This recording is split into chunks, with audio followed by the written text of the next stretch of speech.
नमस्कार, प्रदेश के चर्चित डिबेट चार्ट की फाइट में आपका स्वागत। मैं हूं आपके साथ हेमंत कुमार।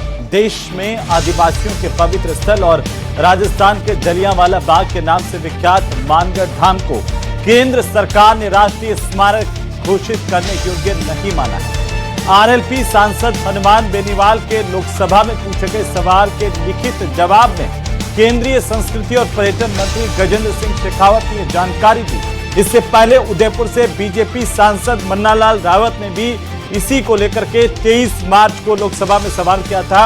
उस वक्त भी जवाब देते हुए केंद्रीय संस्कृति और पर्यटन मंत्री गजेंद्र सिंह शेखावत ने इसके प्रस्ताव को लेकर के इनकार कर दिया था। लेकिन मई 2022 में तत्कालीन केंद्रीय संसदीय कार्य और संस्कृति राज्य मंत्री अर्जुन राम मेघवाल ने कहा था कि प्रधानमंत्री के सफल नेतृत्व में केंद्र सरकार की ओर से मानगढ़ धाम को राष्ट्रीय स्मारक घोषित किया जाएगा। अब उनका बयान चर्चाओं में आ गया है। वहीं अब विपक्ष बीजेपी पर इसे लेकर हमलावर दिखाई दे रहा है। तो बीएपी सांसद राजकुमार रोत आदिवासियों को वोट बैंक की तरह इस्तेमाल करने के आरोप लगा रहे हैं। आज इसी पर करेंगे प्रदेश की सबसे बड़ी चर्चा। पहले रिपोर्ट।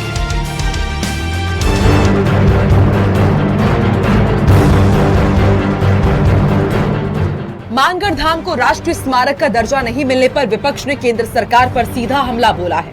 नेता प्रतिपक्ष टीकाराम जूली, पूर्व CM Ashok Gehlot, PCC chief Govind Singh Dotasra, Congress के तीनों दिग्गजों ने सरकार को घेरा। अब आप बताइए, अब जवाब आ गया। वहां तो कोई योजना है ही नहीं हमारी, वहां तो लोकल ही काम हो गए जो होने थे। तो ये तो अच्छी बात नहीं। बिलों ने जो क्या किया, कोई पता नहीं 1000-1500 की बातें हो रही है। अब एक्चुअल तो सगा बताए, एक्चुअल में कितने बिल मारे गए थे अंग्रेजों शासन के अंदर, अंग्रेजों के राज में कितने बिल मारे गए थे। उनका त्याग बलिदान तो खत्म हो गया। एक राष्ट्रीय स्मारक बनाना और करना क्या आपको। मानगढ़ धाम को अब इन्होंने कह दिया कि हम इसको राष्ट्रीय स्मारक का दर्जा नहीं देंगे। ये वही मानगढ़ धाम है जहां गोविंद गुरु के नेतृत्व में सैकड़ों आदिवासी इकट्ठे हुए और अंग्रेजों के सामने अपना सीना तान के खड़े हो गए। ये आदिवासियों का जलियांवाला बाग है। मैं ये कहना चाहूंगा इस सरकार से कि आपने चुनावी घोषणा पत्र में भी कहा था कि हम इसको भव्य जो है ट्राइबल डेस्टिनेशन बनाएंगे, लेकिन आप अपने वादे से मुकर गए। वहीं बीएपी सांसद राजकुमार रोत ने भी सरकार को कटघरे में खड़ा किया। उन्होंने आदिवासियों के अपमान का आरोप लगाते हुए फैसले को निंदनीय करार दिया। जहां पर 1500 से अधिक आदिवासी समुदाय एक साथ शहीद हुआ था, उन्हें हम राष्ट्रीय स्तर पे, अंतर्राष्ट्रीय स्तर पे पहचान दिलाएंगे। इस तरह से एक चुनावी सभा का आयोजन किया, राजनीतिक भाषण हुआ और बोले वाले आदिवासी समुदाय को वोट बैंक के रूप में यूज किया भाजपा के लोगों ने। सबसे दिलचस्प बात यह रही कि इस मुद्दे पर बीजेपी भी असहज नजर आई। बीजेपी के जिला अध्यक्ष पूंजीलाल गायरी ने प्रधानमंत्री को दोबारा पत्र लिखकर इसे राष्ट्रीय स्मारक घोषित करने की मांग उठाने की बात कही है। मानगढ़ धाम हमारे इस एरिया के आस्था का केंद्र है, भक्ति का केंद्र है और धर्म, संस्कृति, संस्कार की रक्षा करने वाले संतों की एक तपोभूमि है। इसलिए हम निश्चित रूप से एक पत्र लिखेंगे पुनः सर्वे करने के, और आपको पता है मोदी जी भी आए हुए और उसको हम निश्चित रूप से पत्र लिख करके हमारी जिज्ञासा, हमारी बात को पहुंचाएंगे वापस।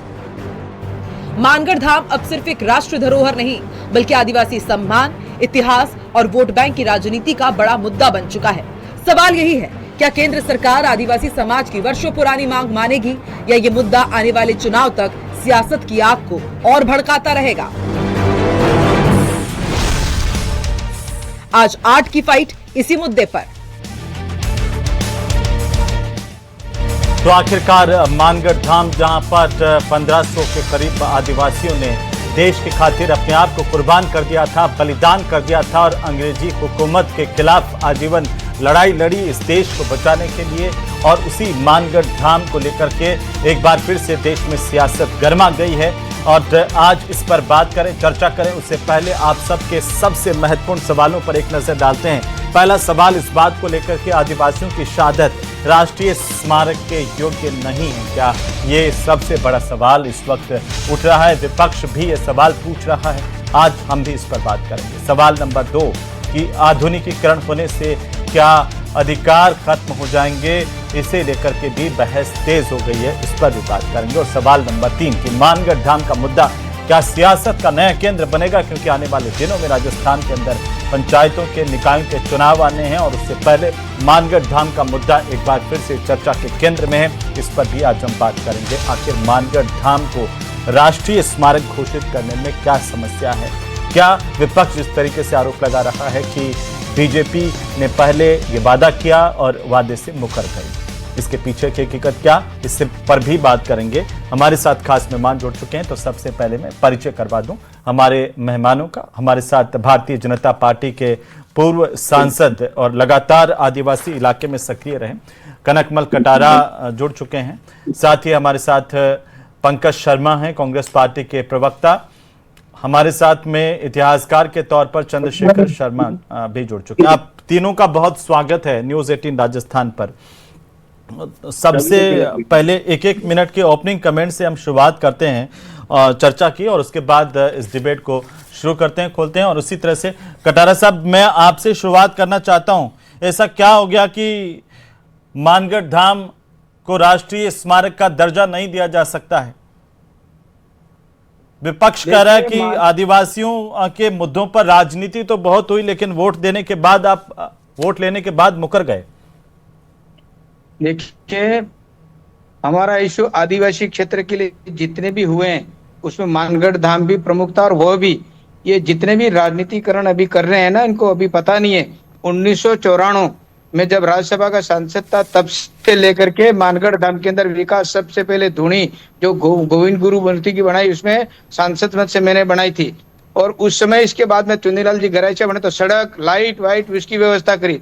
वसुंधरा जी आदरणीय थे, 13 करोड़ रुपया उसमें डाल करके मानगढ़ धाम को फिर वहां पर अच्छी तरह से समझ सकें, इसके लिए पेनोरामा बनाया 13 करोड़ का। इसके बाद में भी अभी प्लानिंग बनाई है राजस्थान सरकार ने भी, तो वो भी पैसा अभी पूरा विकसित करने का मामला बताया है। और इसके बाद में फिर 2002 के बाद में, फिर 2005 के बाद में कांग्रेस जगी कि यार हमको भी कुछ करना चाहिए। तो स्वाभाविक बात, अच्छी बात है, कांग्रेस, बीजेपी, बाप जो भी आरएलपी जो मिल करके हम आदिवासियों का हित चाहते हैं, लेकिन इन्होंने नहीं किया, ये नहीं किया। राजनीतिकरण करने ना, इसका जन्मदाते में हम जो है इस क्षेत्र के लोग ही हैं। मैं खुद मानता हूँ बासिया धाम के अंदर मेरे विधानसभा में वो गोविंद गुरु का जन्म स्थान है, और मानगढ़ धाम पर तो सारी बातें ठीक है, लेकिन राष्ट्रीय स्मारक का दर्जा क्यों नहीं, इस पर आप एक शब्द नहीं बोले सर। उसमें मैं कह रहा हूँ ना, उसको आप सुनो तो सही, यही बात है, आप उसको घुमाओ मत। मैं जो कह रहा हूँ सही कह रहा हूँ। क्या अभी जो है इसके बाद में फिर अभी मोदी जी भी पधारे, वहां पर भी विकास की बात, तो गुजरात वालों ने विकास किया। उसके बाद में वहां पर बातें उठी कि हमको राष्ट्रीय दर्जा, मैंने पार्लियामेंट में भी कहा, मैंने यहाँ पर विधानसभा में भी मैंने उसमें किया। राष्ट्रीय दर्जे की बात ये अकेले नहीं कर रहे, हम पहले से करते आ रहे। लेकिन अभी जो हनुमान बेनीवाल जी ने जो प्रश्न, मैं कह रहा ना, अभी 1 मिनट हो गया कनकमल जी, मैं वापिस आ जाऊंगा आपके पास में। पंकज शर्मा, क्यों वो कह रहे हैं कि इस पर सिर्फ राजनीति हो रही है? काम तो हमारी सरकारों के वक्त में हुआ मानगढ़ धाम को संवारने का, उसको संरक्षित करने का, और अब विपक्ष इस पर सिर्फ राजनीति कर रहा है। पंकज जी, देखिए हेमंत जी कल सदन के पटल पे जब हनुमान बेनीवाल ने इसका प्रश्न लगाया, तो जवाब में जब पर्यटन मंत्रालय ने जो जवाब दिया, तो उसमें साफ तौर पे उन्होंने बिल्कुल खुले तौर पे मना किया है कि मानगढ़ धाम को राष्ट्रीय स्मारक बनाने का ऐसा कोई भी विचार केंद्र सरकार का नहीं है। और ये केंद्र सरकार ने पहली बार नहीं किया है। केंद्र सरकार में जो प्रधानमंत्री मोदी जी हैं, वो चुनावी वादे करते हैं, चुनावी के वक्त तो वो लंबी लंबी बातें करते हैं। आप भले ERCP योजना को राष्ट्रीय परियोजना देने की बात कर लीजिए, या मानगढ़ धाम को राष्ट्रीय स्मारक बनाने की बात कर लीजिए, दोनों टाइम उन्होंने राजस्थान की धरती से ये बात कही। और मानगढ़ धाम को तो उन्होंने 1 नवंबर 2022 को ये बांसवाड़ा की रैली में ये कहा कि वो मानगढ़ धाम को राष्ट्रीय स्मारक बनाने के लिए का कोशिश करेंगे। लेकिन जिस तरीके से कल सदन में प्रत्युत्तर आया है, मुझे लगता है कि राजस्थान के आदिवासियों के साथ, और सिर्फ राजस्थान ही नहीं है, राजस्थान, गुजरात, मध्य प्रदेश, महाराष्ट्र, ये 4 प्रदेशों के लिए ये ऐसा प्लेस है जहां पर ये सबके लिए एक पूजनीय प्लेस है। क्योंकि गोविंद गुरु जी ने के साथ साथ लगभग 1500 से ज्यादा आदिवासियों ने इस देश की आजादी के लिए अंग्रेजी हुकूमत से लड़ने का काम किया था। तो ये आदिवासियों के साथ धोखा है, आदिवासियों की अस्मिता के साथ धोखा है। बीजेपी सिर्फ और सिर्फ अपने जो उनकी कथनी और करनी है, उसमें बहुत बड़ा फर्क है। वो केवल झूठे वादे करती है, वादों को निभाने में उनमें कतई ही विश्वास नहीं करती है। जी चंद्रशेखर जी, मानगढ़ धाम हम सब की, न केवल आदिवासियों की बल्कि हम सब की अस्मिता के लिए कितना महत्वपूर्ण है, कैसे है, और इसको क्या राष्ट्रीय स्मारक का दर्जा देने से इसमें कुछ बदलाव होता, कोई कायाकल्प होता? क्यों जरूरी है राष्ट्रीय स्मारक का दर्जा? सर अनम्यूट कीजिए सर। नमस्कार है जी। सभी श्रोताओं को भी नमस्कार है जी। ऐसा है कि ये इतिहास का और वो भी मॉडर्न हिस्ट्री का, आधुनिक भारत का इतना उज्जवल पक्ष है कि आप देखें कि जलियांवाला बाग जो हत्याकांड हुआ था उसके पहले का, उसके 6 साल पहले आप 1913 में ये मानगढ़ वाली घटना हुई थी, और उसकी अलग जगाने वाले जो थे वो गोविंद गुरु थे, जिन्होंने उस समाज में जहाँ पर शिक्षा का अभाव था, जहाँ पर कुरीतियां थी, जहाँ पर आप बहुत सारी चीजें देखने को मिलेगी, उस समाज को उस समय उन्होंने अपनी सामाजिक कुरीतियों के बंधन से मुक्त करते हुए, और जैसे कि शराब पीना है, काफी ऐसी कुप्रथाएं थी, उनको दूर कर उन्होंने किया।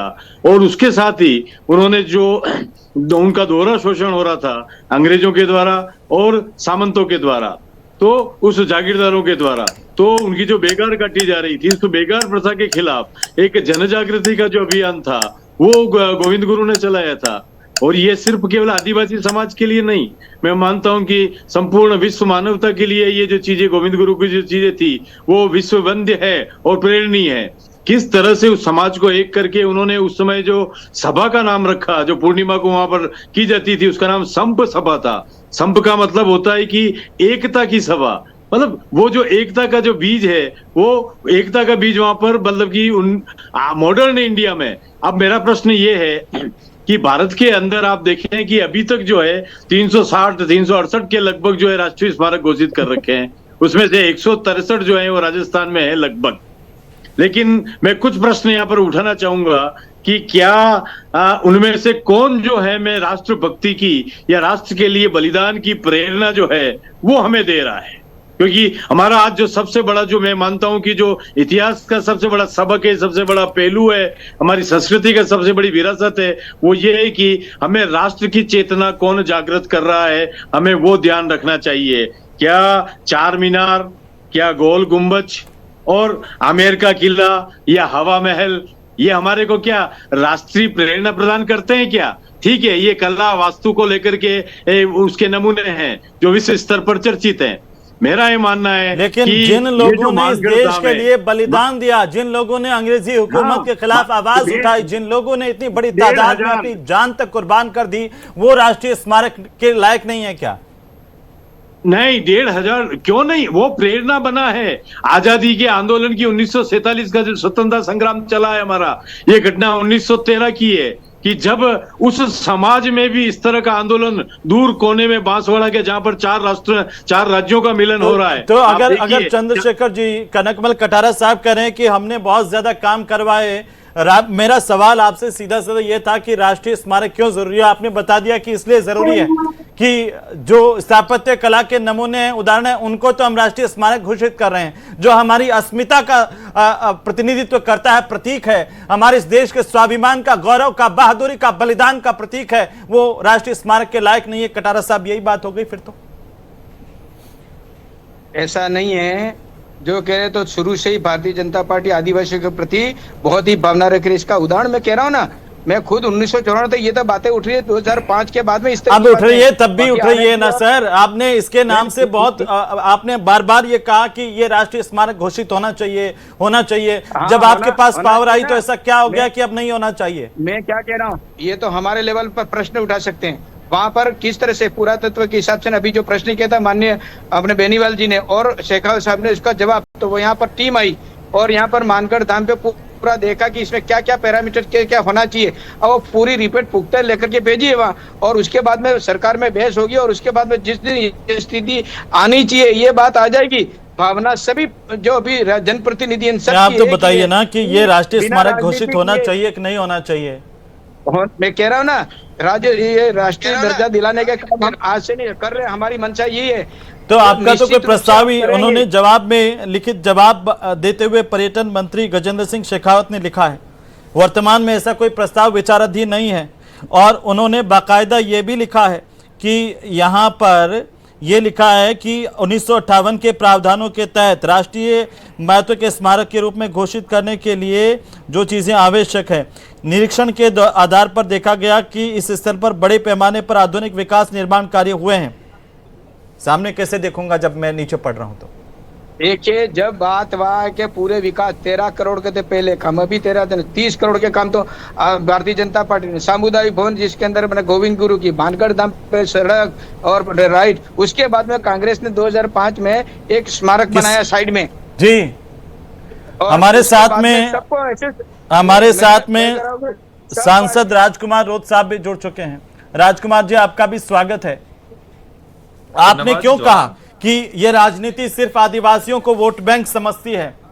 आपने क्यों कहा ऐसा राजकुमार जी? आप अकेले मैं रुक जाइए, कनकमल जी रुक जाइए, आ रहा हूं, रुक जाइए, रुकिए, थोड़ा सा शांति रखिए, मैं आ रहा हूं सर, एक बार शांत होइए। राजकुमार रोत साहब बोलिए, आवाज आ रही है आपको? आपके चैनल के माध्यम से सारे दर्शक साथियों को मेरी ओर से जोहार, साथ ही जितने जो हमारे साथीगण जुड़े हुए हैं सभी पार्टियों के, उनको भी मेरी ओर से जोहार।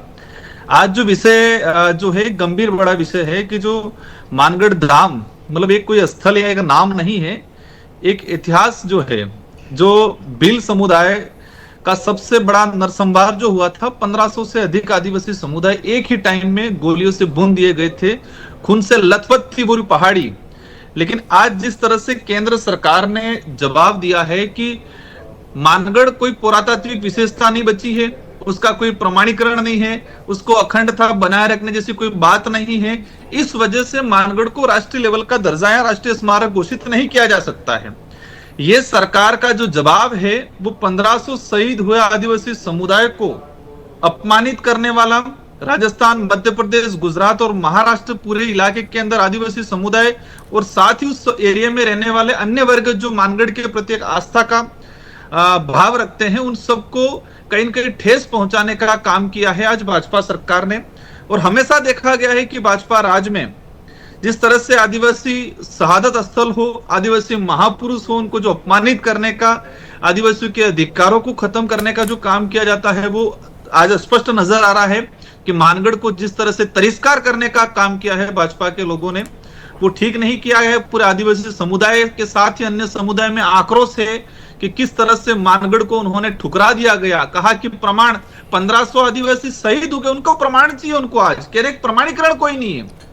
लेकिन रोत साहब, आप भी तो कहा जा रहा है कि राजनीति कर रहे हैं, जब बार बार आप कह रहे हैं कि आदिवासी अस्मिता का अपमान है, ये देश की अस्मिता का अपमान क्यों नहीं है? आदिवासी तो पूरे देश के लिए लड़े, अंग्रेजों से शहादत, उन्होंने अंग्रेजों से लड़ते हुए जान की आखिरी बाजी किसके लिए लगाई? देश के लिए लगाई। इस देश की अस्मिता का प्रतीक है मानगढ़ धाम, ना सिर्फ आदिवासियों की। इसीलिए हम चाह रहे हैं कि पूरा देश इस बात को लेकर आगे आए, पूरा देश के लोग, प्रत्येक वर्ग के लोग, प्रत्येक पार्टी के लोग मानगढ़ जो शहादत हुआ था उसके साथ खड़े रहे, उसको राष्ट्रीय लेवल का पहचान दिलाने में योगदान दे। और देखा गया है, प्रधानमंत्री जी आए थे 1 नवंबर 2022 को, जब राजस्थान का चुनाव था उसके कुछ समय पहले 3 राज्यों के मुख्यमंत्री को वहां बुलाया गया था। उस समय अटकलें लगाई जा रही थी, भाजपा के लोगों की तरह कहा जाता है उसको राष्ट्रीय लेवल का दर्जा दिया जाएगा, अंतर्राष्ट्रीय पहचान दिलाई जाएगी, लेकिन कुछ नहीं रहा। लेकिन कनकमल कटारा जी तो कह रहे हैं कि यहाँ पर जितना भी विकास हुआ है वो हमारे राज के दौरान हुआ, चाहे वसुंधरा राजे की सरकार के वक्त में हो या फिर जो है भजनलाल सरकार के वक्त में हो, हमने लगातार यहाँ पर विकास करवाया, इसके संरक्षण का काम किया। देखो, अच्छी बात है अगर विकास करवाया है, लेकिन जिस तरह से मानगढ़ का तिरस्कार किया जा रहा है भाजपा राज में, और मैं कटारा जी को कहना चाहूंगा कि आपकी पार्टी के उदयपुर सांसद आते हैं मन्नालाल जी, उन्होंने 9th क्लास राजस्थान पाठ्यक्रम में 9th क्लास की किताब में मानगढ़ का जो इतिहास था उसको मिटाने के लिए पत्र लिखा गया। उन्होंने जवाब दे रहे हैं कनकमल जी जवाब दीजिए, बहुत गंभीर। उदयपुर सांसद मन्नालाल जी कटारा ने जो मन्नालाल जी रावत ने जो हटाया, मानगढ़ का जो इतिहास हटाने के लिए पत्र लिखा गया, गोविंद गुरु की जो संघर्ष था उसको हटाने के लिए पत्र लिखा गया, जो भील जो शहीद हुए थे उनके इतिहास को हटाने के लिए पत्र लिखा गया, उन्होंने इतिहास मिटाने का काम किया उदयपुर सांसद मन्नालाल जी। उस पर कनकमल जी जवाब दे रहे हैं, कटारा साहब जवाब दे रहे हैं आपका जी। देखिए, आरएलपी में और बाप पार्टी में राजकुमार जी हमारे साथी हैं, सब पार्टियों की इच्छा रहती है कि आदिवासियों का कितना हित किया जाए, और लिस्टेड हैं, काम किए हुए हैं, जमीन पे दिख रहे हैं। ये तो आप लोग नहीं कह सकते। अब ये कहना उचित नहीं है कि भारतीय जनता पार्टी आदिवासियों के लिए कुछ नहीं करती है, इनका मन ही नहीं है। अरे मन नहीं हो तो मैंने 3 करोड़ के वाल्मीकि सामुदायिक भवन बना करके भवन वर्ग आदिवासियों के अंदर भावना जागृत किया। आप तो अभी कर रहे हो, लेकिन हम तो शुरू से आज 1994 से लेकर के अभी तक तो आदिवासियों के प्रति जो भावना भारतीय जनता पार्टी की है, माननीय अटल जी ने देश अलग से मंत्रालय बनाया, आयोग बनाया। कटारा जी मानगढ़ धाम पर रहते हैं सर, ये आज बहुत महत्वपूर्ण मुद्दा है और इसीलिए जैसे अभी इतिहासकार जो चंद्रशेखर शर्मा साहब भी कह रहे थे, लेकिन ये लाइन क्यों लिख करके दी गई, इसको लेकर के सवाल है। मुझे आप बताइए, ये पूरा देश जानना चाहता है, ना सिर्फ राजस्थान सर, ये क्यों लिख करके दिया गया कि मानगढ़ धाम जिला बांसवाड़ा राजस्थान प्राचीन स्मारक तथा पुरातत्वीय स्थल और अवशेष अधिनियम 1958 के तहत राष्ट्रीय महत्व के स्मारक स्थल के रूप में घोषित होने योग्य नहीं है, ये क्यों लिख करके दिया गया? देखिए, आप ये सब किसी को पता नहीं है। स्मारक के रूप में कोई वास्तव में जमीन थी, पहाड़ी है, और उसके अंदर सामुदायिक भवन 1900 में पहली बार बनाया। न तो कोई वहां पर कोई ऐसी स्थिति थी, न कुछ नहीं। ये भारतीय जनता पार्टी और विश्व क्या अपना विद्यार्थी परिषद के बच्चों ने यह जागृत किया, अगर सामाजिक संस्थाओं ने, क्या मानगढ़ धाम को उजागर करना चाहिए। इतने लोगों ने 1500 आदिवासी, मतलब आप कह रहे हैं कि आपके कहने से पहले मानगढ़ धाम का अस्तित्व ही नहीं था, लोग जानते ही नहीं थे मानगढ़ धाम को, आपने ही उसको लोगों को बताया। इस एरिया के नहीं जान रहे थे। इसमें मानगढ़ संदेश और उसके भक्तों के अंदर हुई बात। एक मिनट, चंद्रशेखर शर्मा जी, चंद्रशेखर जी, गुजरात ये कटारा साहब जो बात कह रहे हैं, आप बताइए। हमारी अस्मिता का किसी को पता ही नहीं था, ये तो कटारा जी नहीं होते तो पता ही नहीं चलता देश को। हाँ, यहाँ इतना मानगढ़ धाम से पूछो कि एक मिनट, इतिहासकार पूछ लें, उनसे पूछ लेना सर। कटारा साहब रखे तो मैं बात करूं। हाँ बोलिए सर। ऐसा है कि जब मैं स्कूलिंग कर रहा था तब भी मानगढ़ के बारे में पढ़ा था, और जब मैंने कॉलेज किया तब भी मैंने मानगढ़ के बारे में पढ़ा था, और प्रोफेसर के रूप में जब इतिहास पढ़ाया तब भी मानगढ़ के रूप में पढ़ाया। तो गोविंद गुरु का जो आंदोलन है वो प्रतियोगिता परीक्षाओं में से लेकर के हिस्ट्री की किताबों में सब में हमें देखने को मिलता है। कोई ऐसा नहीं है कि मानगढ़ के बारे में कोई जाना नहीं जाता था। यहाँ तक कि जलियांवाला बाग को ये कहा जाने लगा था कि वो दूसरा मानगढ़ है, क्योंकि पहले मानगढ़ की घटना हुई थी। तो ये बहुत ही पॉपुलर सब्जेक्ट रहा है, पॉपुलर विषय रहा है, क्योंकि ये हमारी राष्ट्रीय चेतना से जुड़ा हुआ था।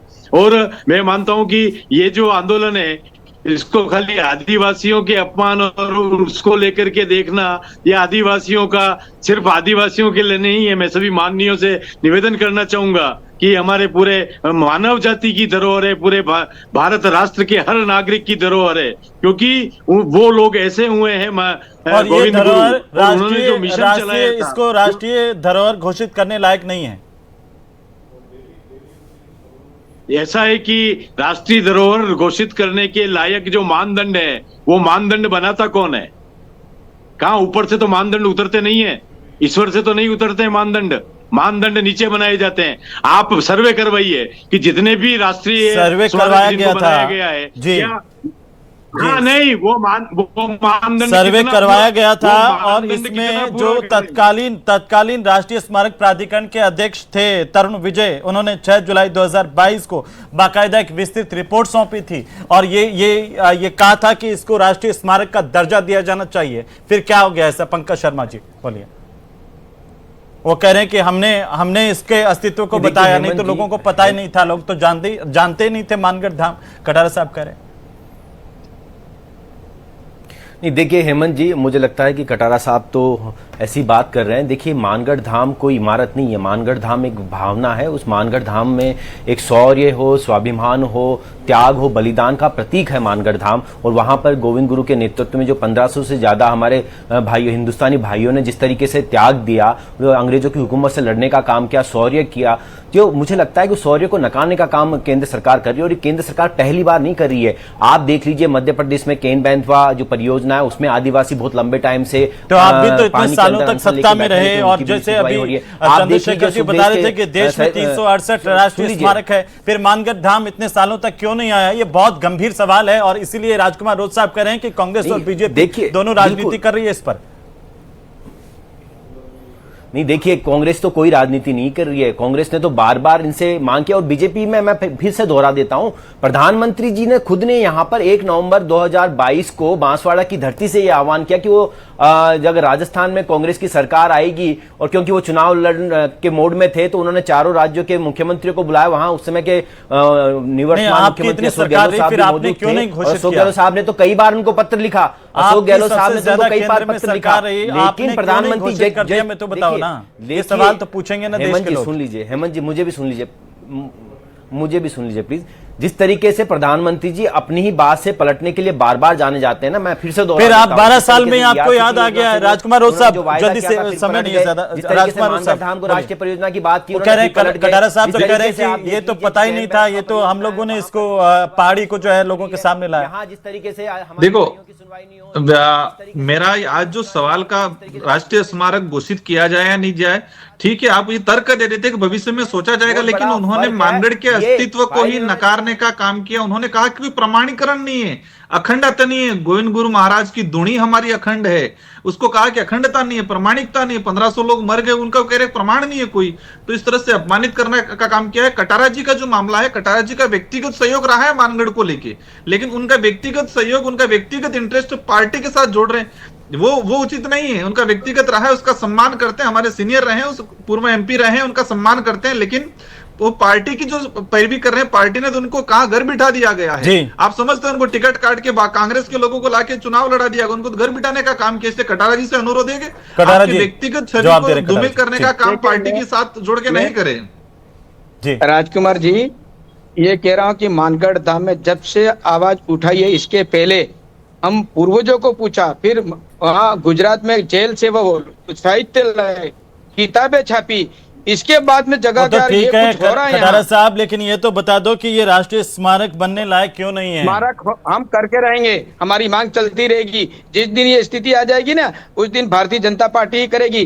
जितने बोल रहे हैं ना, कब आएगी वो स्थिति? बात नहीं है कि और अब तक क्यों नहीं आई वो स्थिति? आ जाएगी जब केंद्र से पूरी जांच मानगढ़ धाम पे गए। ऐसे ही जवाब नहीं दे देते हैं कोई, जो इसीलिए जो सबकी आस्था है। एक बात, ये पार्टी दुश्मनी है, आदिवासियों को हित में नहीं है। चलिए सर, उम्मीद है कि आप ये भरोसा दे रहे हैं तो ये इस देश के अस्मिता का सबसे बड़ा स्थल जो है वो राष्ट्रीय स्मारक के तौर पर पहचाना जाएगा। आप लोग उसके बारे में फिर से विचार करेंगे और इसको वो सम्मान दिला करके रहेंगे जो अब तक नहीं दिया गया। बहुत शुक्रिया इस चर्चा में शामिल होने के लिए आप सभी का। लेकिन इसको लेकर के लगातार राजनीति भी हो रही है, क्योंकि आने वाले दिनों में यहाँ पर स्थानीय निकायों के, पंचायतों के चुनाव होने हैं। इस लिहाज से ये आरोप प्रत्यारोप का सिलसिला बढ़ सकता है, लेकिन मानगढ़ धाम की अस्मिता और उसका जो जिस तरीके से देश में योगदान है वो कभी कम नहीं हो सकता है। और इसीलिए मांग बार बार की जा रही है कि सरकार इस पर पुनर्विचार करे।